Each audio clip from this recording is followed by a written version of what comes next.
Ang video ko nga po palang ito ay traveling at night. Biyahe po ng gabi dito sa San Juanico Bridge. Ganito po ang kulay kapag magbabiyahe kayo ng gabi dito. Ano nga ba ang San Juanico Bridge or Marcos Bridge?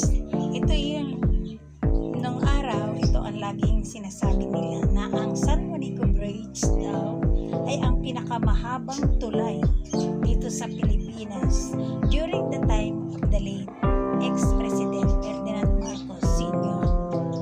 By the way, ginawa nga pala itong San Juanico Bridge nag-start noong 1969 hanggang 1973. At ito po ay nag-inauguration during the birthday of First Lady Imelda Marcos, and that was July 2, 1973. Kaya nga pala ito ay binansagan na the Bridge of Love kasi ito po ay ang nag-uugnay sa Samar at Leyte kung saan ang dating unang ginang Imelda Marcos ay nagmula po sa lalawigan ng Leyte. And also, it is a part of Maharlika Highway. And yun na nga sinabi ko kanina, Samar and Leyte connected. And ito po yung sinasabi nila, ano ba economic impact nitong bridge na ito? Ito po ay the bridge facilitated the transport of goods para mapadali ang services nila na makatawid by land. Kasi kung iintay mo pa ang biyahe ng barko, matatagalan.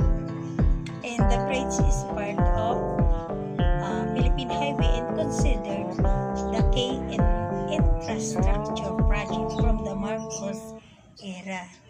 And the cultural significance po nito, it is become a popular tourist attraction. Yes, during that time.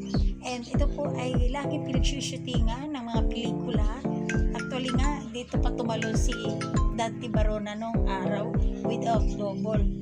Kasi dagat ito ay dinadaanan ng barko yung ilalim niya. O tinatawag ng the Bridge of Love. So ngayon po, nakikita niyo po ngayon sa video ko, ito po yung ngayon. Ngayon na, ito na po yung tulay ngayon.